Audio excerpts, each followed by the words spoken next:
Welcome to part 2 of my conversation with Aerial Fitness Bodies founder, Aerial Fitness innovator, Stuart McKenzie. In part 1 of our one-on-one, we discussed what inspired Stu to create Aerial Fitness Bodies, how he crafted his one-of-a-kind aerial hand loop fitness strap, the demands of launching a successful business during the pandemic, and how we partnered through AFB to deliver my handstand doorknob method weekly classes on the platform. In this second series, we continue to evolve the narrative around his hopes and dreams for aerial fitness bodies in the future and dive into his background as an acrobatic gymnast and current thoughts on what is happening in the Cirque world.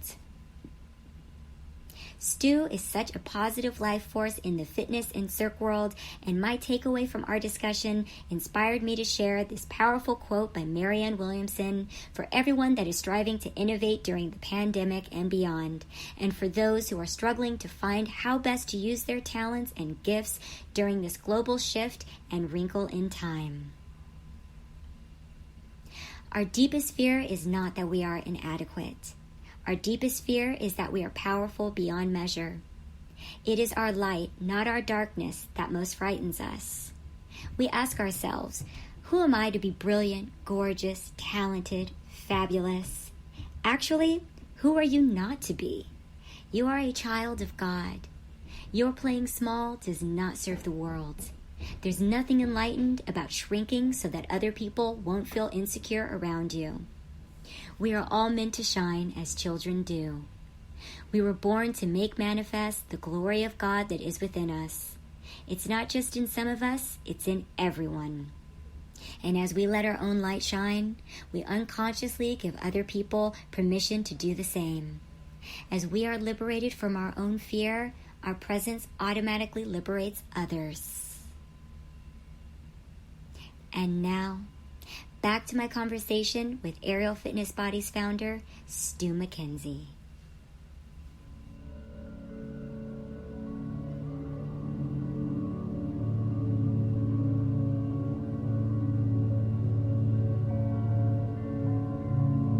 Will you continue to grow AFB? Any future desires that are only theories right now, and may it become something you might have not imagined?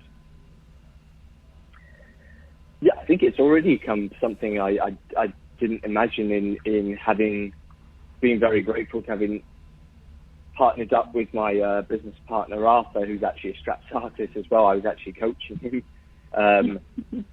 And like we're a global company already, and we've been going 6 months.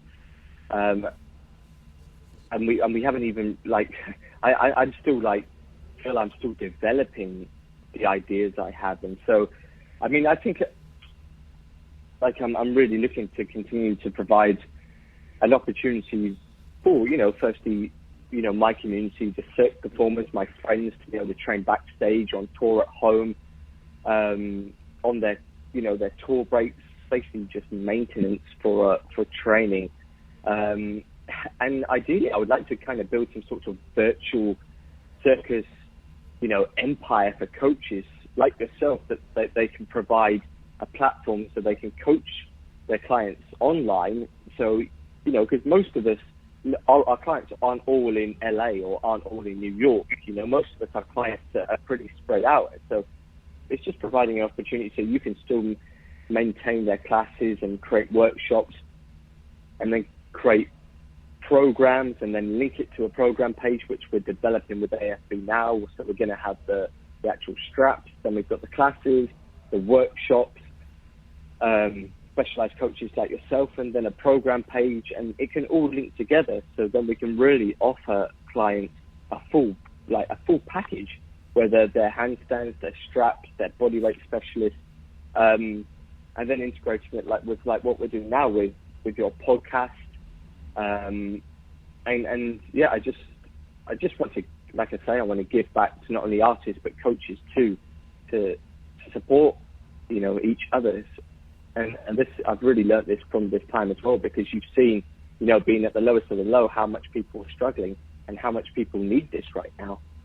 And then for me personally, I would love to transition into the fitness world, because I've worked with a lot of strength and conditioning coaches, and like from sports, like from Cirque, and a lot of bodyweight specialists and calisthenics and freestyle workouts, and have a kind of a TRX vision of that started just by a Navy SEAL training on a strap on a ship, and so this is starting by me providing a strap for people to train backstage or train when they're traveling or touring or at home. And so it's I would like to transition a little bit more into the kind of fitness specific world. And I mean, as for future products, like I say, I would like to maybe have an adjustable strap so it's a little bit longer to provide different movement patterns and exercises.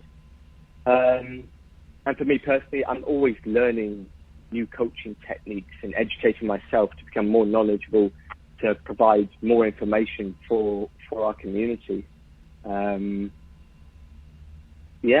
feel that's my kind of visualizations at the minute. And but like I say, I'm just grateful to be in this position, and keep working hard and keep focused, and hopefully I feel if you're real and you're telling your story and you're telling it through your experience and your knowledge, I'm not trying to sell anything here. I'm just trying to provide an opportunity. I feel people will really, understand and feel that, rather than it just being another fitness class or another straps class. Mm-hmm. Well, that sounds like really great advice to others seeking to launch their own training platforms. Do you want to add anything to that? Any other advice for others seeking to launch their own training platforms? Yeah, I mean, I would say, you can come and join AFB and you can have a wonderful time. I'm joking, we're really looking to, bring people in from all worlds and all demographics. But I think right now is honestly find because I think this has hit especially Cirque artists, in the entertainment industry so hard, is find a passion project that you're experienced with and that you can help people with, and one, it'll be something you love to do. So it's not like you'll be doing something like it'll be like a normal job. Like, this is for artists specifically, who are struggling at the minute, like with what to do, is find something like myself and like yourself, where we're just giving back the information, knowledge, and experience we've gathered over the years, and find out why, what you can offer, like how is it different, like who's it for, like basically tell your story. I think the most important people is at the minute is expressing yourself and being true to yourself, and you never know what could happen with just telling your story. I love that.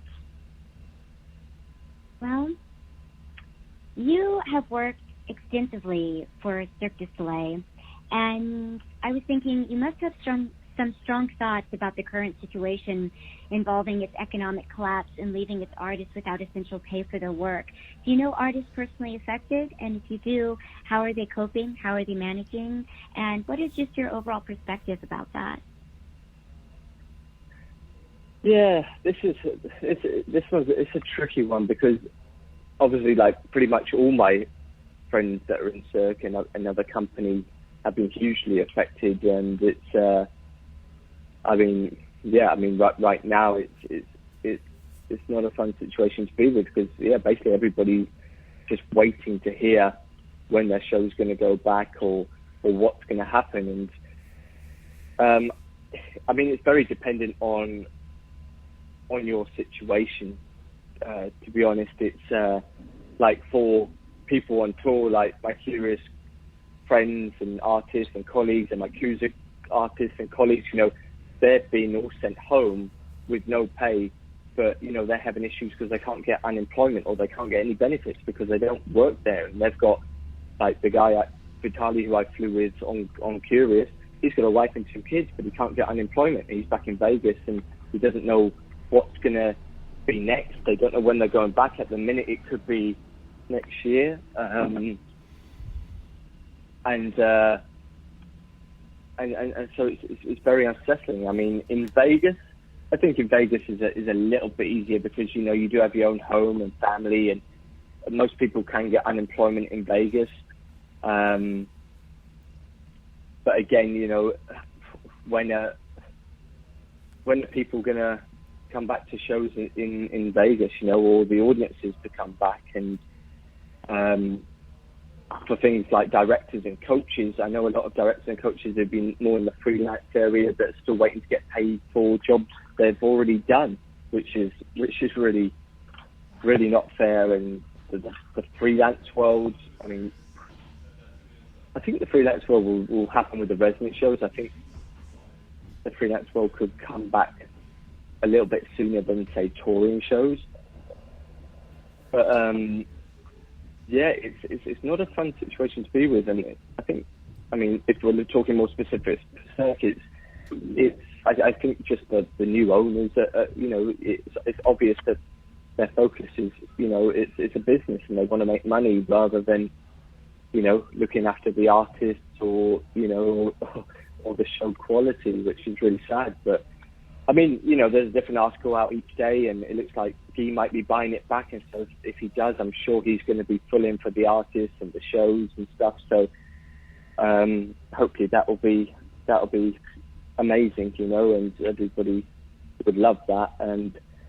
But I do feel, you know, like in the future, when things kind of settle down, probably more towards next year, that the entertainment industry will boom again and people will really want to get to see shows. So it's just a matter of time before it gets back to what it was, and it could even get better than what it was, because like people loved it 6 months ago. I mean, they're going to love it even more when they feel comfortable going to see a show again.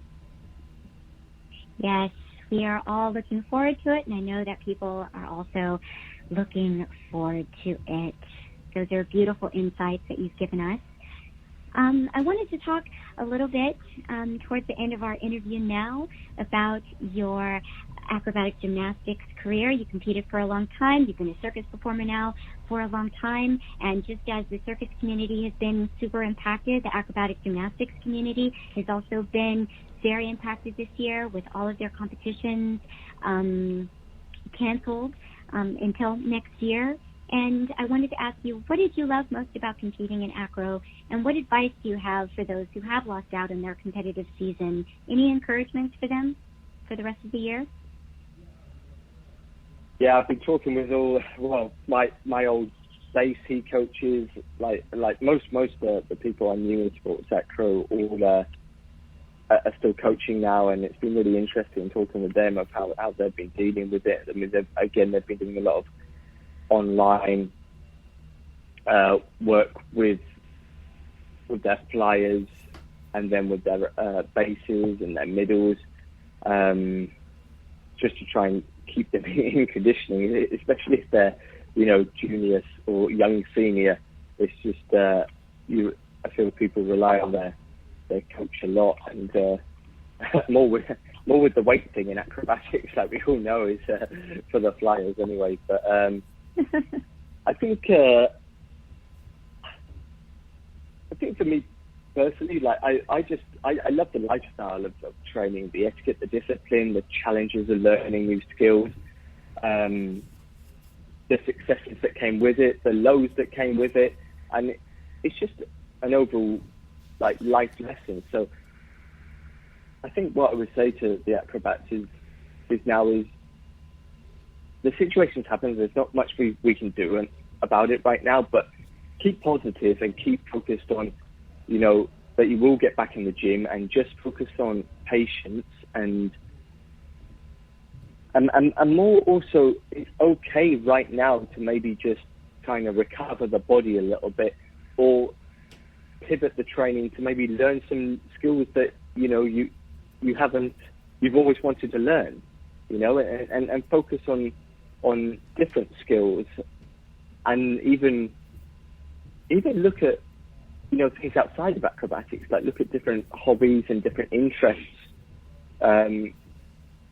that you would like to focus on as well. Because I know probably the same with you. My whole life was acro, 6 days a week, twice a day. I didn't have a family holiday in the 8 to 10 years I was training, and you do miss out a lot on other life, experiences from that. So like, spend more time with your family, have some fun Zoom calls with your friends, and and do some things that you wouldn't get the chance to do if you were in full-time training. And just be patient, because it's going to come back, and you're going to come back even more hungry and even more focused for the next competition. I think just like I say, just be positive and maybe find a fun hobby, or spend some precious time with your family. Awesome. Well, that's a nice segue into one of my last questions. You made the transition from men's four base or middle to brilliant aerial straps artist. How was that transition for you? Because maybe it'll be something that Acrobat transitions to during this time and continues to practice that and train that throughout the rest of their competitive career. How was that for you? Yeah, it was a very interesting transition, because it wasn't just one day I was like, I want to do this or try this. It was like I was full, like, I was on Kooza for about 4 years, doing teeterboard by then when it first came to a thought. And it was funny, it didn't really come into my head, because on Kooza especially, it was like specialty acts and teeterboard banking acts, and everybody was either world champion or a Monte Carlo winner, and it was actually like the Wheel of Death and the High Wire guys who had been doing this for years and years, and they went to me. I remember it was like they went to me like, "Look, Pappy, why are you still in this house troupe? Go and learn your own acts, and that's when you're gonna really make it in Cirque, and you'll be your own boss, and you won't have to listen to all of these people anymore." And I was like, okay. And then I saw the Atherton twins fly at the Royal Albert Hall, and I was like, wow, like that's what I would love to do. Because I always loved rings gymnastics. I never did it because I was acrobat, and I love to fly, and I love to do like those sort of images. And so I decided, okay, I found the Chinese lads had an extra pair of straps they used to play on sometimes, and so I started playing with that. My physio actually made me train just shoulder, rotator cuff, resistance band specific skills before I was even allowed on straps for like a month. He was a good friend of mine. He was like, okay, you want to do this? We're going to do this. And so I really had to change my body from being a teeterboard catcher, you're taking so much impact. I mean, the fly was the same size as me, and I was catching on 3 high, 4 high, and then going to straps. You want to be a lot lighter, especially in the legs, and then a lot. So I had to change my whole body type to go more from like kind of heavy set and to being more ripped and fluid. And so I would just train backstage on Kooza, like before teeterboard trainings, before shows, and then it wasn't until we were in Japan and the earthquake kicked off and we had to evacuate to Montreal. I trained with Victor, the godfather of aerial and trapeze, and Victor and Yuri in Montreal. I trained with them for 2 weeks, videoed all my training, and then I took that and went and trained backstage. And luckily at that time, Zeds were in Tokyo, like as a resident show, and I would go across to Zed in my days off and work with my coach Lee McDermott. And there were 2 girls doing straps there as well who were really good. And so I would train with them. And it was tough, training 9-10 shows a week and then learning straps. And then when I finished Kooza, I went to Montreal, did some special events, then to Vegas. And then we, originally we were supposed to go to actually Varikai, your show, to do the Duo Straps act for the twins. But unfortunately, it was a time in Cirque where they went for a huge change and they got rid of I don't know if you remember, but they got rid of all the artistic directors and all the assistants, and they had a huge swoop, and the director we were talking to on Barakai position got cut, and so unfortunately we lost that contract. And so I was in Vegas for a little bit, and then ended up going on just doing special events like the Pan Am Games and different kind of workshops and stuff at Crystal and Helen Fisher, and then went on tour with Kurios, with the Tomanovs, and then created a dual strap sack for Mystere in Vegas, and then that wasn't a great experience. That all finished, and then I've been very lucky that me and Angela met in Montreal, and we spoke about creating this air skating act in Montreal, and then a year later she had finished on Bolt, I finished on Mystere, and we created our air skating act, and that's what we perform now. And we do special events, freelance, and different gigs with air skating. So it was a journey, you know. It had highs, it had lows, and especially with aerial and straps, you know, you have to have the conditions to be able to train, you know, to somewhat level, especially if you want to learn it. And that was the more challenging thing, is finding the conditions to train the act. But I'm very grateful, and I would highly recommend it. But you really have to, you know, it's not an easy transition. It's a very you have to go all in. Like, it's otherwise, one, it's going to take a long time, and two, you know, that those safe progressions, you're going to be, you know, it's going to be a bit of a roller coaster. So, I mean, I've done it myself, and I would really, especially now, I mean, this is the perfect time to maybe pick up another act or try a different discipline or try something different and new. And you never know, something really unexpected could come up, and that could be your new profession. Yeah, you never know. What aerial training tips do you want to leave us with? Well, on that note, believe in yourself. Have patience, especially focusing on safe aerial progressions. You know, protect, I like to say, your temple. Your body's your temple. Like, you want to protect this temple. Trust yourself. In the words of Schwarzenegger, don't be afraid to fail, because you're going to have more failures. Your failures are your biggest learning curves. Like we all have, especially in the performance world, don't listen to the haters. You know, there's a lot of people out there that will want to put you down or be jealous, or just, you know, just don't listen to them.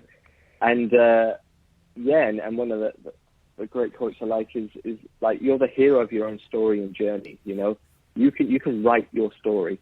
So believe in yourself, and then my AFB quote: fly into fitness and enjoy, have fun.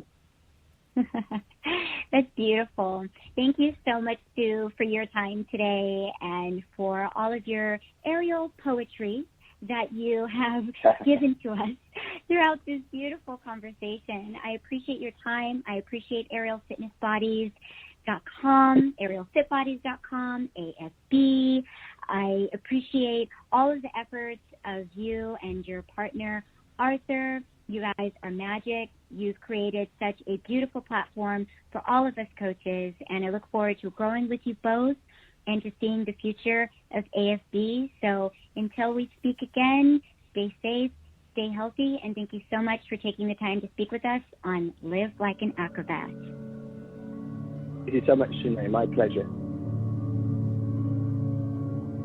I hope that you enjoyed the conclusion of my conversation with Aerial Fitness Bodies founder Stu McKenzie. Please make sure to follow Stu on social media at Stu Straps or at Aerial Fitness Bodies.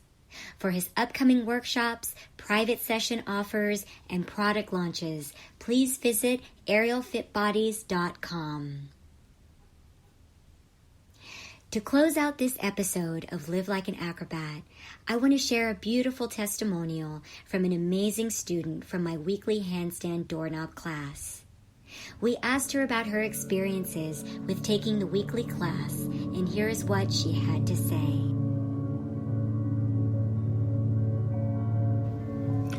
Hi, Shenea. Thank you so much for having me on the show. My name is Erin, and I'm a circus performer based in New York City. I do hand-to-hand, mixed pair and I'm a flyer with Jeffrey Stilt, and I also perform Mongolian contortion. My background before circus arts was in about 17 years of recreational gymnastics and 10 years of dance with a focus on modern dance. I also did 4 years of competitive cheerleading, and and I started training circus arts about 7 years ago with my acrobatic and handstand coach, Dominic Weiss, at Kooza and Cirque Bayamba in San Francisco.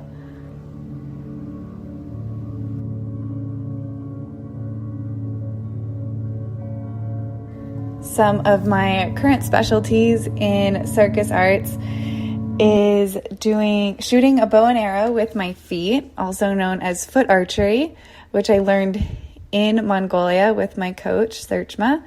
And I also pair that with hand-to-hand. So I do that while my bass is balancing me on his hands. And so that trick, foot archery in hand-to-hand, has gotten us, I think, our most notoriety, and we certainly get hired for it a lot because it's so memorable. And we perform that mostly around New York City and sometimes other places, Miami, and are so looking forward to taking our act to so many more places and sharing it with the world.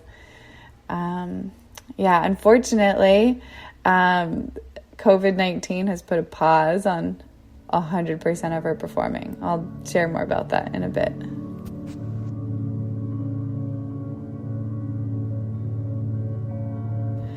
The pandemic affected our performing in a huge way. Basically, 100% of our shows and gigs were canceled, and even some of them are closed permanently. One of our favorite ones was performing at The Devouring, which was this elaborate dinner show, and we loved it. We're performing regularly there for the past year, and they closed the show when the pandemic happened forever.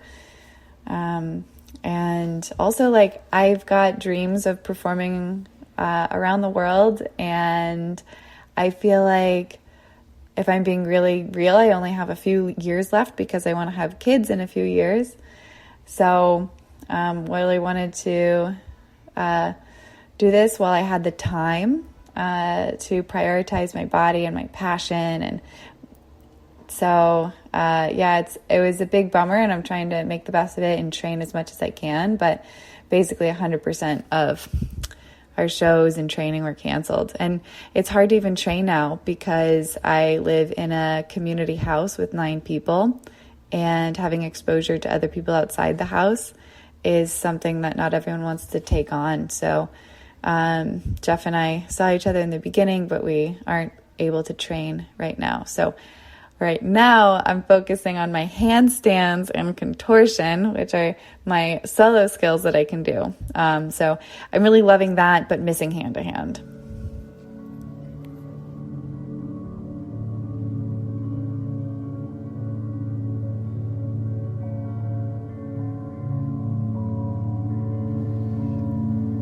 So with COVID-19, obviously we can't have people spot us. We're not in person, and spending time on my one-arm handstand is more challenging because I don't have a coach to spot me. So the doorknob method has actually been super helpful because I'm able to stay in my one-arm handstand using the doorknob for balance with my free hand, and I'm able to build a lot more strength and endurance and awareness by using the doorknob.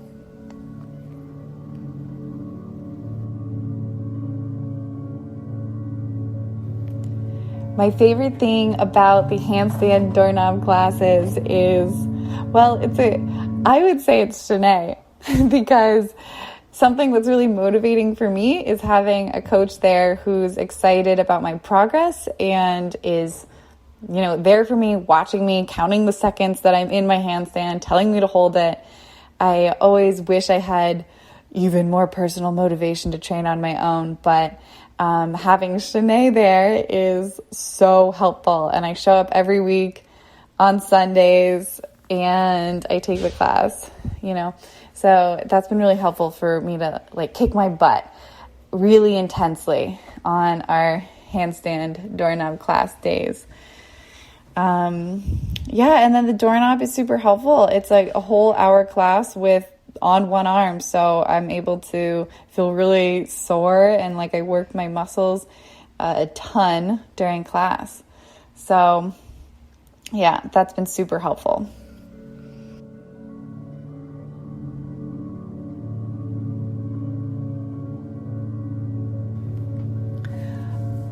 During the pandemic, I have been coaching 2 different classes, sometimes 3. The 2 main ones are my flexibility and movement class, which is an open level flexibility class where we also train sort of skills, acrobatic skills that use flexibility in the second half of the class. And I also teach a conditioning and flexibility class for acrobats on Wednesdays with Laura, and we try to make this class so intense that we're going to kick our own butts and put in all the conditioning that we know we need to do, and then do it together as a group and have a bunch of modifications for all different skill levels. So one way that the handstand doorknob class has helped my own coaching is that I realize how hard Shenea pushes us in our classes with her. And I'm like, oh, I can definitely push my students more. Shenea started off by saying, we're going to do the whole class on one arm and probably only on your stronger arm, your right side. And I was like, oh my God, that's such a huge ask. Is that even possible? But of course, when you have a coach there telling you that you can do it and that it's time to level up, you learn things about yourself and what your body can do that you wouldn't have known that you can push yourself to do. So I keep that in mind when I coach, because sometimes I think I'm asking for a ridiculous thing, but then I see people succeed and take on the challenge. So that's been a cool lesson.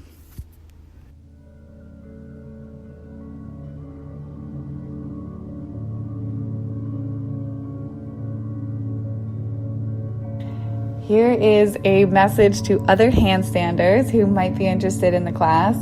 I super recommend it. It's definitely going to help you. If you have your 2-arm handstand, it's going to help you progress in your 1-arm handstand. I also think it really helps in your 2-arm handstand when you build that 1-arm awareness. It's going to build strength, awareness. There's so many challenges that Shenea gives us during class. So dynamic entries and also dynamic transitions with the legs, changing angles with the shoulders. And then she's also always telling us to push and squeeze and keep our stuff together. Try harder, work harder, spend more time in a handstand or stretching. But yeah, I think it's going to help be that motivation and that strength building that we're all looking for.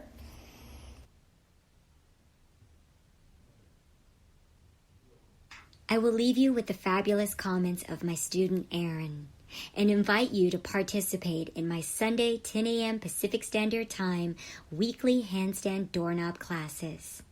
Until the next episode of Live Like an Acrobat, I'm your host, Shenea Stiletto. Please stay safe and stay healthy.